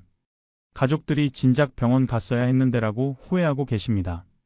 3번째 분은 72살 김영수 어르신이십니다. 어르신도 같은 질문 반복하셨는데 딸이 바로 병원 모셨어요. 치매 초기 진단 받으시고 약 드시기 시작하셨어요. 2년이 지났는데 진행이 많이 늦춰졌어요. 아직도 혼자 생활하세요. 딸이 일찍 발견해서 정말 다행이에요. 늦었으면 지금쯤 요양원 가셨을 거예요 라고 하셨습니다. 4번째 분은 70살 이순자 할머니십니다. 할머니는 남편분이 같은 질문 반복하시길래 즉시 병원 모셨어요. 경도인지장애래요. 치매 전 단계. 지금 치료받으시면서 인지 훈련하고 계세요. 덕분에 치매로 진행 안 하고 계세요. 5번째 분은 73살 박철호 어르신이십니다. 어르신은 같은 질문 1년 넘게 하셨는데 가족들이 나이 들어서 그래라고 방치했어요. 1년 후에 병원 갔더니 치매 말기 직전이래요. 약도 별 효과 없대요. 어르신 아들이 1년 전만 병원 갔어도 라고 후회하고 계십니다. 6번째 분은 68살 정밀한 할머니십니다. 할머니는 같은 질문 반복하시는 어머니를 3달 만에 병원 모셨어요. 치매 초기. 약 드시고 인지 훈련하시니까 5년째 큰 변화 없으세요. 할머니가 3달 만에 병원 가서 정말 다행이에요 라고 하셨습니다. 여러분, 치매는 조기 발견이 정말 중요해요. 초기에 발견하면 약으로 진행을 늦출 수 있어요. 5년, 10년 늦출 수 있어요. 그 시간이 정말 귀해요. 늦게 발견하면 약도 소용없어요. 돌이킬 수 없이 나빠져요. 위험한 신호들이 뭔지 알려드릴까요? 첫째, 같은 질문 반복. 하루에 3번 이상 같은 질문하시면 병원 가세요. 둘째, 날짜 개념 사라짐. 오늘이 며칠이야? 무슨 요일이야? 매일 물으시면 위험해요. 셋째, 돈 계산 못함. 시장 가서 거스름 돈 못 세시면 위험해요. 넷째, 성격 급변. 온순하시던 분이 갑자기 화 많이 내시거나 의심 많아지시면 치매 신호예요. 언제 병원 가야 하냐고요? 같은 질문 하루에 3번 반복하시면 바로 가세요. 한 달 지켜보자, 3개월 지켜보자 하지 마세요. 6개월 방치하면 늦어요. 치매는 진행 속도가 빨라요. 6개월이면 초기에서 중기로 갈 수 있어요. 건망증과 치매를 구분하는 법이 있어요. 건망증은 힌트 주면 기억해내요. 어제 병원 갔잖아요 하면 아, 맞다 해요. 치매는 힌트 줘도 기억 못해요. 내가 병원 갔어? 언제? 이래요. 같은 질문 반복은 건망증이 아니에요. 치매예요. 즉시 병원 가세요. 하지만 치매보다 더 빨리 진행되는 신호가 있었습니다. 세 번째 위험 신호. 한 달에 5kg 이상 체중이 빠진다는 겁니다. 살 빠지니까 좋네 하시면 큰일 나요. 한 달에 5kg 이상 빠지면 그건 병이에요. 74살 최동수 어르신의 이야기입니다. 어르신은 작년 봄에 75kg이셨어요. 한 달 후에 70kg, 5kg 빠지셨어요. 어르신이 살 빠지니까 좋네. 뱃살도 줄고 하셨어요. 가족들도 아버지 다이어트 하세요? 라고 물으니까 아니 그냥 살이 빠지네. 좋잖아 하셨죠. 한 달 더 지나니까 65kg, 또 5kg 빠졌어요. 이제 가족들이 아버지 병원 가보세요. 너무 빨리 빠지는 것 같아요 라고 했어요. 어르신이 괜찮아. 살 빠지는 게 좋은 거지라고 하시면서 병원 안 가셨어요. 3달 후에는 60kg, 3달에 15kg 빠지신 거예요. 이제 얼굴이 확 늙어 보이세요. 가족들이 강제로 병원 모셨어요. 검사했더니 췌장암 사기래요. 의사 선생님이 왜 이제 오셨어요? 체중 감소가 이렇게 급격하면 바로 오셨어야죠. 이미 많이 진행됐어요 라고 하셨대요. 어르신은 3개월 후에 돌아가셨어요. 큰아들이 살 빠진다고 좋아하실 때 강제로라도 병원 모셨어야 했는데 3달에 15kg 빠지는 게 정상일 리 없는데 왜 그냥 뒀을까요? 라고 후회하셨습니다. 두 번째 분은 71살 김술래 할머니십니다. 할머니도 한 달에 6kg씩 빠지셨어요. 2달 만에 12kg 빠져서 병원 가니까 위암 3기래요. 할머니가 한 달 만에 병원 갔어야 했는데 2달 동안 방치했어요. 그 사이에 3기까지 진행했대요 라고 후회하셨습니다. 세 번째 분은 68살 이영희 할머니십니다. 할머니는 3개월에 10kg 빠지셨어요. 살 빠져서 좋다고 생각하셨는데 딸이 엄마 너무 빨리 빠지는 거 아니에요? 병원 가봐요 라고 해서 갔어요. 검사 결과 갑상선 항진증이래요. 치료 받으시니까 체중 다시 정상으로 돌아왔어요. 할머니가 딸이 병원 가자고 해서 다행이에요. 방치했으면 큰일 날 뻔했어요 라고 하셨습니다. 네 번째 분은 70살 방영수 어르신이십니다. 어르신은 한 달에 7kg 빠지셨어요. 식욕도 없으시고 피곤하시고 병원 가니까 당뇨 합병증이래요. 치료 받으시고 지금은 괜찮으세요. 다섯 번째 분은 72살 정밀한 할머니십니다. 할머니는 6개월에 20kg 빠지셨어요. 처음엔 살 빠져서 좋다 하셨는데 나중엔 너무 야위셔서 가족들이 걱정했어요. 병원 가니까 폐암 말기래요. 할머니는 6개월 후에 돌아가셨어요. 가족들이 처음 살 빠지기 시작했을 때 병원 갔어야 했는데라고 후회하고 계십니다. 여섯 번째 분은 71살 홍순자 할머니십니다. 할머니는 한 달에 4kg씩 빠지셨어요. 3개월 동안 12kg 빠져서 병원 가니까 우울증이래요. 우울증 때문에 식욕이 없어서 살이 빠진 거래요. 치료 받으시니까 식욕 돌아오고 체중도 정상으로 돌아왔어요. 일곱 번째 분은 68살 안영수 어르신이십니다. 어르신은 한 달에 3kg씩 빠지셨어요. 이달에 6kg 빠져서 바로 병원 가셨어요. 검사 결과 대장 용종 발견. 암으로 발전하기 전 단계래요. 제거하시고 지금은 괜찮으세요. 어르신이 빨리 병원 가서 다행이에요 라고 하셨습니다. 여러분, 급격한 체중 감소는 몸이 비명이에요. 원인이 뭐냐고요? 첫째, 암이에요. 위암, 췌장암, 폐암, 대장암. 암세포가 영양분 다 가져가서 살이 빠져요. 둘째, 당뇨 합병증이에요. 혈당 조절 안 돼서 살이 빠져요. 셋째, 갑상선 질환이에요. 갑상선 항진증 있으면 대사가 빨라져서 살이 빠져요. 넷째, 우울증이에요. 식욕이 없어서 안 먹으니까 살이 빠져요. 다섯째, 치매예요. 먹는 걸 까먹거나 먹는 법을 잊어버려서 살이 빠져요. 정상적인 체중 감소와 위험한 체중 감소를 구분하는 법이 있어요. 한 달에 2kg 이상 빠지면 위험해요. 즉시 병원 가세요. 석 달에 5kg 이상 빠지면 매우 위험해요. 지체 말고 병원 가세요. 식욕 없이 빠지면 더 위험해요. 밥 먹기 싫어, 입맛이 없어 하시면서 살 빠지면 즉시 병원이에요. 다이어트 안 하는데 살 빠지면 무조건 병원이에요. 살 빠져서 좋다 생각하지 마세요. 체중 감소는 몸이 보내는 구조 신호예요. 절대 무시하지 마세요. 하지만 체중 감소보다 더 무서운 신호가 있었습니다. 이건 재산까지 잃게 만들어요. 네 번째 위험 신호. 통장 잔액을 기억 못하기 시작한다는 겁니다. 통장에 돈 얼마 있어요? 물었을 때 글쎄, 잘 모르겠는데 하시면 정말 위험해요. 76살 이철수 어르신의 이야기입니다. 어르신은 2년 전까지 재정 관리 철저하셨어요. 통장 잔액도 정확히 아시고 카드값도 다 체크하시고요. 그런데 작년부터 이상해지셨어요. 아들이 아버지, 통장에 돈 얼마 있어요? 라고 물으니까 글쎄, 3천만 원쯤? 아니 5천? 잘 모르겠네 하시는 거예요. 아들이 이상해서 통장 확인해 봤어요. 그랬더니 2천만 원밖에 없더래요. 한 달 전만 해도 5천만 원 있었는데요. 아들이 아버지 3천만 원 어디 갔어요? 라고 물으니까 3천? 내가 3천을 썼어? 뭐 했었는지 모르겠는데 하시더래요. 확인해 보니까 전화 사기에 당하신 거예요. 3천만 원을 낯선 계좌로 보내셨는데 본인이 기억을 못 하시는 거예요. 아들이 아버지 왜 그러셨어요? 저한테 물어보시지라고 하니까 내가 그랬어? 기억이 안 나는데. 전화 사기? 나는 안 당해. 내가 조심하는 데라고 하시더래요. 그때부터 아들이 통장 관리하기 시작했어요. 그런데 6개월 후에 확인해 보니까 또 1천만 원이 없어요. 아버지 1천만 원 어디 갔어요? 물으니까 모르겠는데. 내가 썼나? 하세요.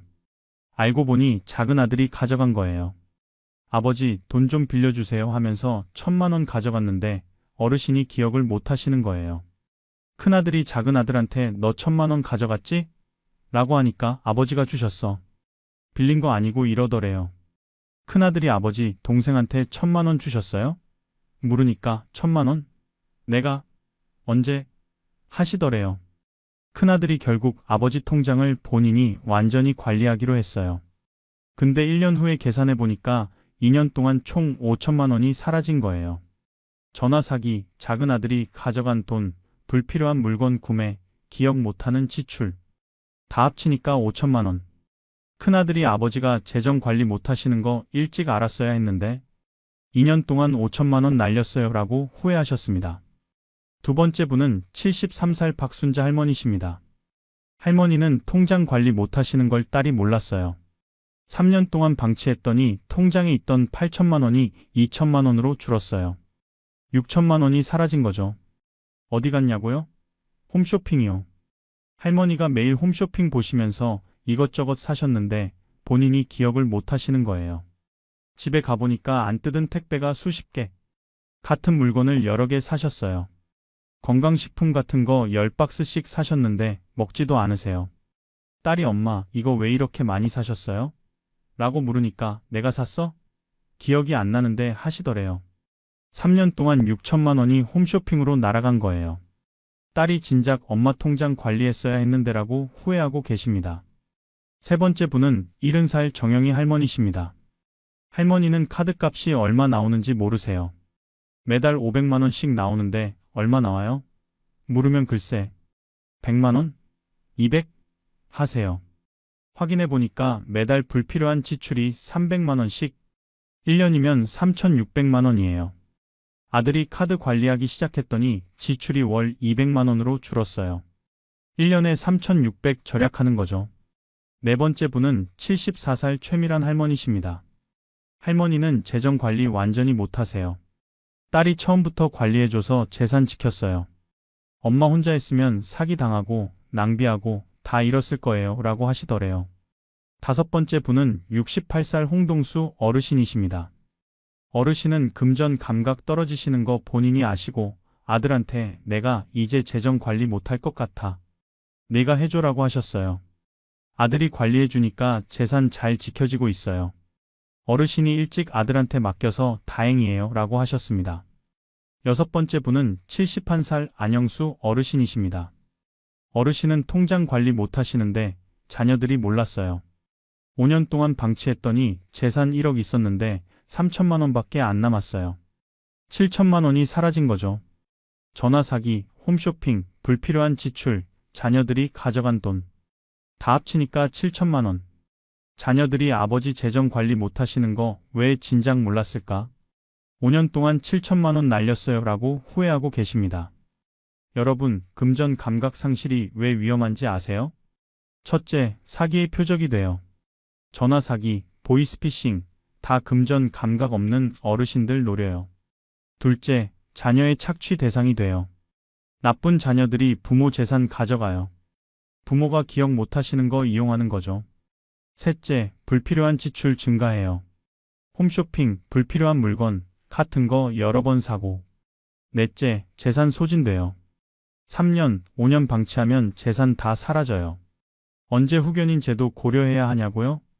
통장 잔액 모르시면 즉시 고려하세요. 카드값 얼마 나오는지 모르시면 위험해요. 성년 후견인과 한정 후견인 차이가 뭐냐고요? 성년 후견인은 본인이 법적 행위를 전혀 못해요. 후견인이 다 대신해요. 한정 후견인은 일부만 후견인이 해요. 재정 관리만 후견인이 하고 나머지는 본인이 해요. 금전 감각 떨어지시면 한정 후견인 고려하세요. 재산 지킬 수 있어요. 재정 관리 못하면 3년 안에 재산 다 잃습니다. 절대 방치하지 마세요. 하지만 재정보다 더 중요한 신호가 있었습니다. 이건 삶의 의지와 관련된 거예요. 다섯 번째 위험 신호. 집안 청소를 한 달 넘게 안 한다는 겁니다. 귀찮아서 안 하지 뭐 하시면 안 돼요. 한 달 넘게 청소 안 하시면 우울증이나 방임의 시작이에요. 75살 김동철 어르신의 이야기입니다. 어르신은 독거 생활하세요. 작년까지는 집 정리 깔끔하게 하셨어요. 그런데 올해 초부터 달라지셨어요. 청소를 안 하시기 시작한 거예요. 아들이 한 달에 한 번 방문하는데 3월에 갔더니 집이 좀 지저분하더래요.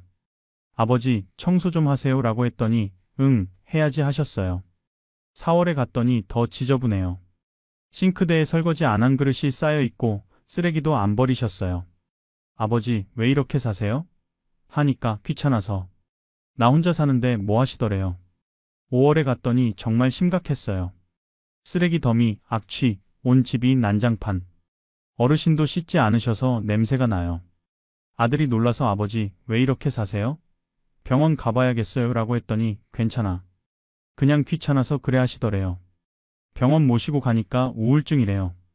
중증 우울증. 의사 선생님이 왜 이제 오셨어요? 자기 방임이 심각한 수준인데요 라고 하시더래요. 어르신 입원하셔서 치료받고 계세요. 아들이 3월에 청소 안 하시는 거 보고 바로 병원 갔어야 했는데 3달 동안 방치한 거 정말 후회돼요 라고 하셨습니다. 두 번째 분은 71살 이순자 할머니십니다. 할머니도 독거 생활하시는데 집안 청소 안 하셨어요. 딸이 2달 만에 방문했더니 쓰레기 더미. 냉장고는 비어있고 할머니는 밥도 제대로 안 드셨어요. 엄마, 왜 이렇게 사세요? 밥은 드세요? 물으니까 먹기 싫어. 귀찮아 하시더래요. 병원 갔더니 우울증이랑 영양실조. 치료 받으시고 지금은 요양원 계세요. 세 번째 분은 68살 박철호 어르신이십니다. 어르신은 청소 안 하시는 거 아들이 일찍 발견했어요. 한 달 만에 방문했더니 청소 안 하셨길래 바로 병원 모셨어요. 우울증 초기.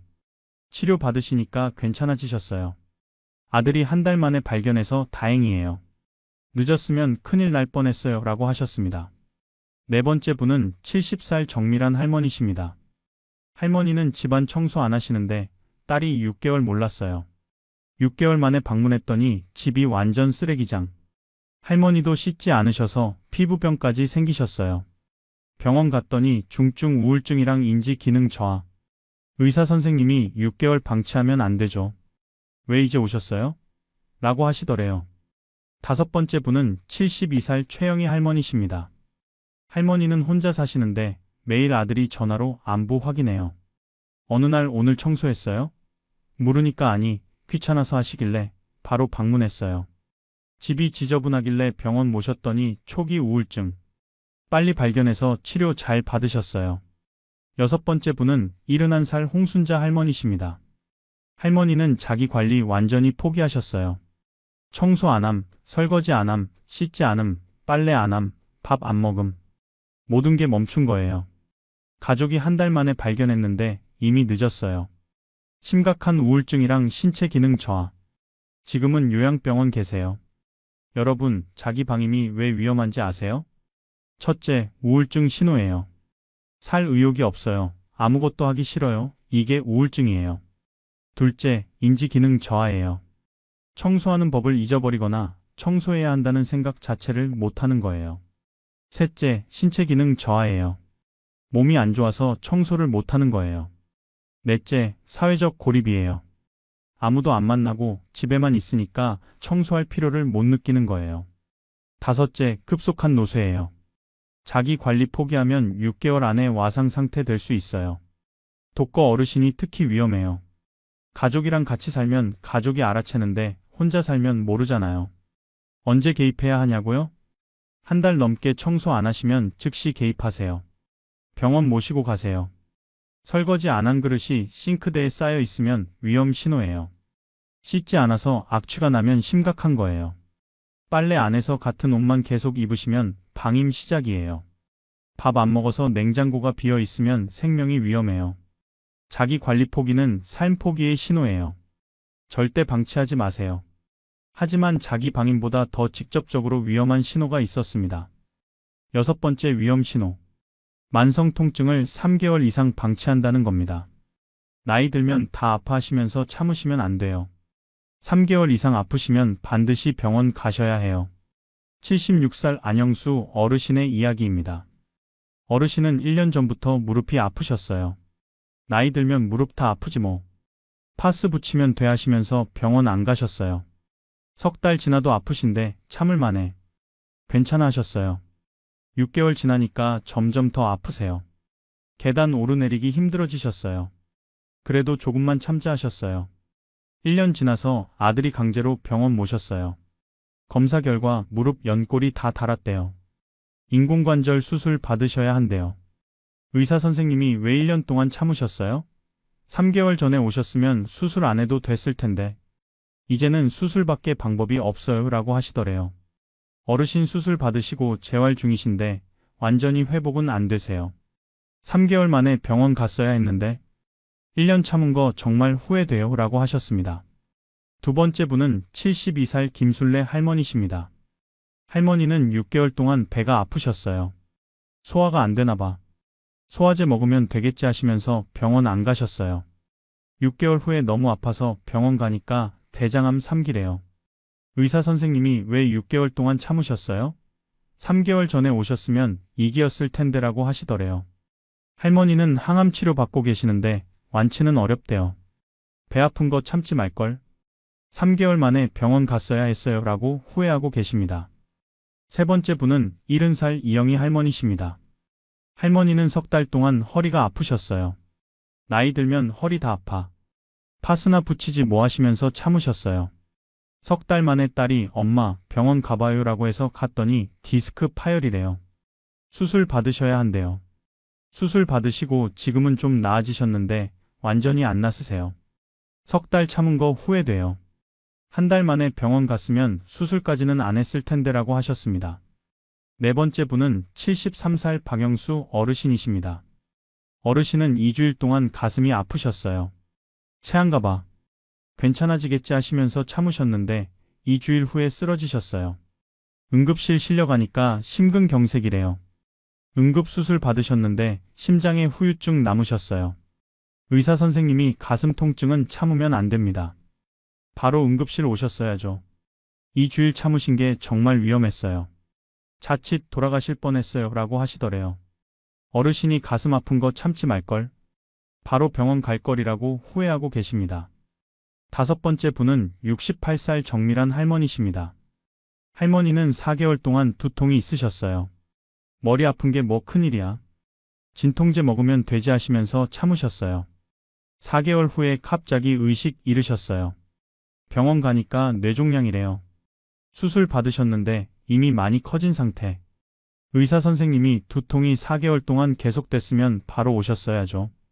왜 참으셨어요? 라고 하시더래요. 할머니는 지금 치료받고 계시는데 예후가 안 좋대요.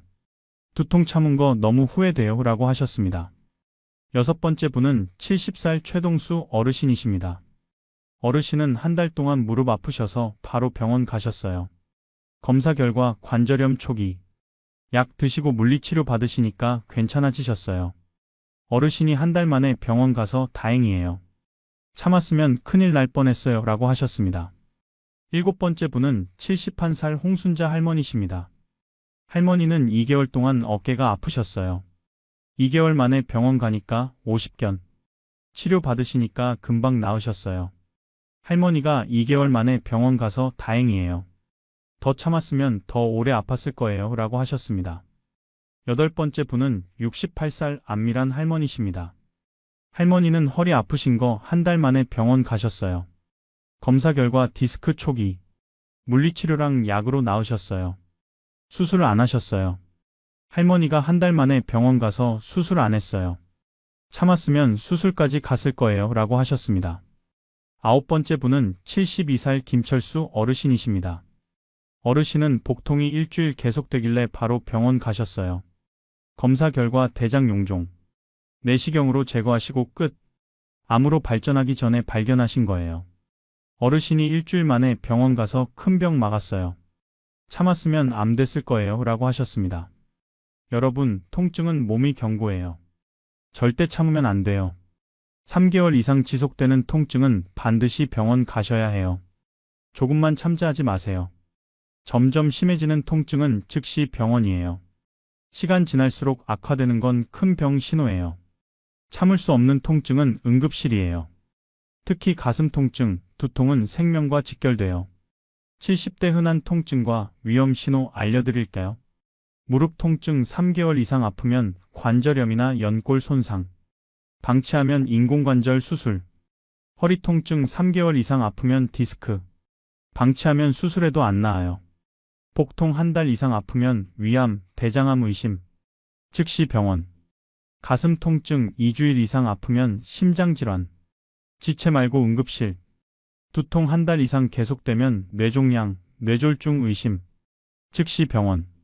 통증 일기 쓰세요. 언제부터 아픈지, 어디가 아픈지, 얼마나 아픈지 기록하세요. 병원 갈 때 도움돼요. 3개월 참으면 평생 후회합니다. 통증은 참는 게 아니라 치료하는 거예요. 하지만 통증보다 더 무서운 신호가 있었습니다. 이건 생명과 직결돼요. 일곱 번째 위험 신호. 자녀의 전화를 한 달에 한 번도 안 받는다는 겁니다. 혼자 있고 싶어서 안 받는 거지 뭐 하시면 큰일 나요. 한 달 동안 전화 안 받으시면 정말 위험해요. 78살 이철수 어르신의 이야기입니다. 어르신은 독거 생활하시는데 평소에 아들이랑 일주일에 한 번씩 통화하셨어요. 작년 9월부터 전화를 안 받기 시작하셨어요.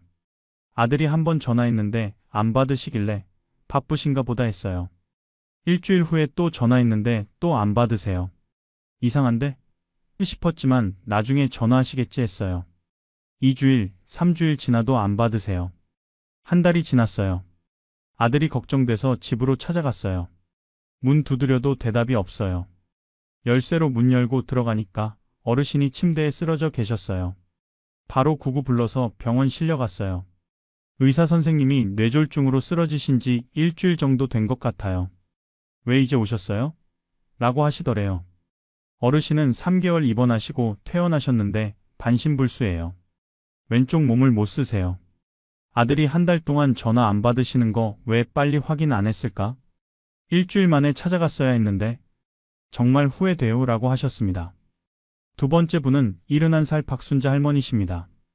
할머니도 독거 생활하시는데 딸이랑 한 달에 한 번 통화하셨어요. 3개월 동안 연락 두절됐어요. 딸이 바빠서 전화를 못했고 할머니도 전화 안 하셨어요. 3개월 후에 딸이 엄마한테 전화 한 번 해야지 하면서 전화했는데 안 받으세요. 이상해서 집으로 찾아가니까 할머니가 돌아가신 지 일주일 됐더래요. 고독사 하신 거예요. 딸이 왜 3개월 동안 엄마한테 전화 안 했을까? 한 달에 한 번만 전화했어도 이렇게 안 됐을 텐데. 너무 후회돼요라고 눈물 흘리셨습니다. 세 번째 분은 70살 정밀한 할머니십니다. 할머니는 전화 안 받으시는 거 아들이 일주일 만에 발견했어요. 일주일 동안 전화 안 받으시길래 바로 집으로 갔어요. 할머니가 넘어져서 움직이지 못하고 계셨어요. 일주일 동안 물도 못 드시고 계셨는데 다행히 빨리 발견해서 목숨은 건지셨어요. 아들이 일주일 만에 찾아가서 다행이에요. 한 달 지났으면 돌아가셨을 거예요 라고 하셨습니다. 네 번째 분은 68살 최영희 할머니십니다. 할머니는 전화 안 받으시는 거 딸이 이틀 만에 확인했어요. 평소 매일 통화하시는데 이틀 연속 안 받으시니까 바로 집으로 갔어요. 할머니가 심한 우울증으로 전화 받기 싫어하신 거예요. 병원 모시고 가서 치료 받으시니까 괜찮아지셨어요. 딸이 이틀 만에 확인해서 다행이에요. 늦었으면 큰일 날 뻔했어요 라고 하셨습니다. 다섯 번째 분은 73살 홍동수 어르신이십니다. 어르신은 1년 동안 자녀들 전화 안 받으셨어요. 자녀들이 아버지가 우리랑 통화 싫어하시나 봐. 혼자 계시고 싶으신가 봐 하면서 1년 동안 방치했어요. 1년 후에 찾아가니까 어르신이 심각한 우울증이었어요. 자살까지 생각하셨대요. 병원 입원하셔서 치료받고 계세요. 자녀들이 1년 동안 왜 확인 안 했을까? 한 달 만에 확인했어야 했는데라고 후회하고 계십니다. 여섯 번째 분은 71살 안영수 어르신이십니다. 어르신은 전화 안 받으시는 거 아들이 3일 만에 확인했어요. 3일 연속 전화 안 받으시니까 바로 집으로 갔어요. 어르신이 감기 몸살로 누워 계셨어요. 병원 모시고 가서 치료 받으시고 괜찮아지셨어요. 아들이 3일 만에 확인해서 다행이에요 라고 하셨습니다. 일곱 번째 분은 68살 김순례 할머니십니다. 할머니는 딸이 매일 안부 전화해요. 하루라도 전화 안 받으시면 바로 확인해요. 덕분에 할머니가 안전하게 지내고 계세요. 딸이 매일 전화하는 게 번거로워도 엄마 안전을 위해서 꼭 필요해요 라고 하셨습니다. 여덟 번째 분은 70살 이영희 할머니십니다. 할머니는 스마트워치 쓰세요. 낙상 감지, 심박수 모니터링 기능이 있어서 쓰러지시면 자동으로 자녀한테 알림 가요. 딸이 스마트워치 덕분에 엄마 안전하게 지내세요. 기술의 힘이에요 라고 하셨습니다. 아홉 번째 분은 72살 방영수 어르신이십니다. 어르신 집에 IoT 센서 설치돼 있어요. 이틀 동안 움직임 감지 안 되면 자녀한테 알림 가요. 덕분에 어르신 안전하게 지내세요. 열 번째 분은 71살 정동수 어르신이십니다. 어르신은 매일 아침 아들한테 나 잘 있어 문자 보내세요. 문자 안 오면 아들이 바로 확인해요.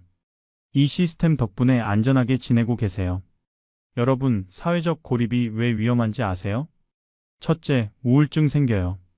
아무도 안 만나고 혼자 있으면 우울해져요. 둘째, 치매 급속 진행돼요. 사람 안 만나고 대화 안 하면 인지 기능 떨어져요. 셋째, 자살 위험 증가해요. 외롭고 우울하면 극단적 선택할 수 있어요. 넷째, 고독사예요.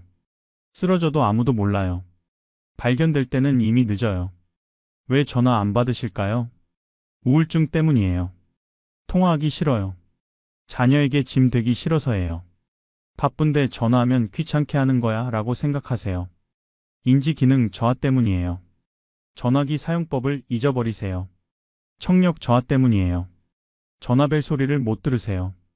독거 어르신 안전 확인 시스템 알려드릴게요. 매일 안부 전화하세요. 하루라도 안 받으시면 즉시 확인하세요. 스마트워치 선물하세요. 낙상 감지, 심박수 모니터링 기능이 있는 거요. IoT 센서 설치하세요. 움직임 감지 센서, 문 열림 감지 센서요. 정기 방문하세요. 일주일에 한 번은 직접 방문하세요. 한 달 연락 두절되면 정말 위험해요. 즉시 확인하세요. 생명이 달린 문제예요. 하지만 이 모든 신호보다 더 절대적인 신호가 있었습니다. 이 신호 오면 모든 게 끝나요. 8번째 위험 신호. 자신의 이름을 쓰지 못한다는 겁니다. 이름도 못 써? 하실 수 있는데 실제로 이런 분들 많으세요. 그리고 2단계 오면 정말 모든 게 끝나요. 80살 박영수 어르신의 이야기입니다. 어르신은 3년 전만 해도 멀쩡하셨어요. 2년 전부터 치매 증상 시작됐는데 가족들이 방치했어요. 1년 전에는 가족 이름 헷갈리셨어요. 6개월 전부터 글씨 쓰기 힘들어 하셨어요. 박영수 쓰려고 하시는데 삐뚤빼뚤하게 쓰세요. 3개월 전에는 본인 이름 철자를 잊어버리셨어요. 내 이름이 뭐였지? 하시면서요. 한 달 전에는 완전히 못 쓰시게 됐어요. 펜 잡는 것도 힘들어 하시고 글자 자체를 못 쓰세요. 아들이 은행에 갔어요. 어르신 통장에서 돈을 찾으려고요. 그런데 은행 직원이 본인 서명 필요합니다 라고 하더래요. 아들이 아버지가 이름을 못 써요. 치매세요라고 하니까 그러시면 후견인 선임하셔야 해요. 법원에 신청하세요 라고 하더래요. 법원에 후견인 신청했어요. 그런데 6개월 걸렸어요. 심리, 조사, 감정, 결정. 6개월 동안 아버지 통장 손도 못 댔어요. 그 사이에 아버지가 입원하셨어요. 수술 동의서에 서명 필요한데 아버지는 못 쓰시고 아들은 법적 권한이 없어요. 의사 선생님이 후견인 선임될 때까지 기다려야 합니다 라고 하시더래요. 긴급한데 수술을 못하는 거예요. 결국 6개월 후에 후견인 선임됐어요. 그제야 통장도 해지하고 수술 동의서도 쓸 수 있었어요. 아들이 이름 못 쓰시기 시작할 때 바로 후견인 신청했어야 했는데 그럼 6개월 기다리지 않았을 텐데 정말 후회돼요 라고 하셨습니다. 두 번째 분은 78살 이순자 할머니십니다. 할머니도 이름 못 쓰시게 됐는데 가족들이 몰랐어요. 집을 팔려고 하는데 할머니 서명이 필요해요. 그런데 할머니가 못 쓰세요. 부동산에서 본인 서명 없으면 집 못 팔아요. 후견인 선임하세요 라고 하더래요. 후견인 신청했는데 법원에서 할머니 상태가 이미 너무 심각해서 성년 후견 대상입니다. 할머니 자율성 완전히 박탈됩니다 라고 하더래요. 성년 후견 결정되면 할머니는 법적으로 아무것도 못해요. 후견인이 다 대신해야 해요. 가족들이 진작 한정 후견이라도 신청할걸? 이제는 성년 후견밖에 방법이 없대요. 할머니가 너무 불쌍해요 라고 하셨습니다. 세 번째 분은 81살 정동수 어르신이십니다. 어르신은 이름 못 쓰시게 돼서 유언장을 못 쓰셨어요. 재산을 자녀들한테 어떻게 나눠줄지 계획이 있으셨는데 유언장을 못 쓰시는 거예요. 결국 법정 상속으로 가게 됐어요. 어르신 뜻대로 안 됐어요. 자녀들끼리 재산 분쟁까지 생겼어요. 어르신이 이름 쓸 수 있을 때 유언장 썼어야 했는데 이제는 너무 늦었어요 라고 후회하고 계십니다. 네 번째 분은 75살 최영희 할머니십니다. 할머니는 이름 쓰기 힘들어지실 때 바로 임의후견 계약하셨어요. 이름 못 쓰게 되기 전에 미리 후견인 정해두자고 하시면서 큰아들을 임의후견인으로 지정하셨어요. 덕분에 나중에 이름 못 쓰시게 됐을 때 법원 절차 없이 바로 큰아들이 후견인 역할 하셨어요. 큰아들이 엄마가 미리 준비하셔서 정말 다행이에요. 안 그랬으면 6개월 기다렸을 거예요 라고 하셨습니다. 다섯 번째 분은 70살 홍순자 할머니십니다. 할머니는 건강하실 때 모든 법적 서류 다 준비하셨어요. 사전 연명의료 의향서, 임의후견 계약, 유언장, 재산 정리 다 해두셨어요. 이름 쓸 수 있을 때 다 해둬야 해. 못 쓰게 되면 늦어라고 하시면서요. 딸이 엄마가 미리 준비하셔서 나중에 편할 거예요. 정말 현명하세요 라고 하셨습니다. 여섯 번째 분은 82살 안미란 할머니십니다. 할머니는 아무 준비 안 하시고 이름 못 쓰시게 됐어요. 지금 성년후견 절차 진행 중인데 비용이 1,500만 원 들어요. 변호사 비용, 감정 비용, 법원 비용 다 합치니까요. 그리고 가족들끼리 후견인 되려고 싸우고 있어요. 큰아들은 자기가 하겠다고 하고 작은 아들은 자기가 하겠다고 하고요. 법원에서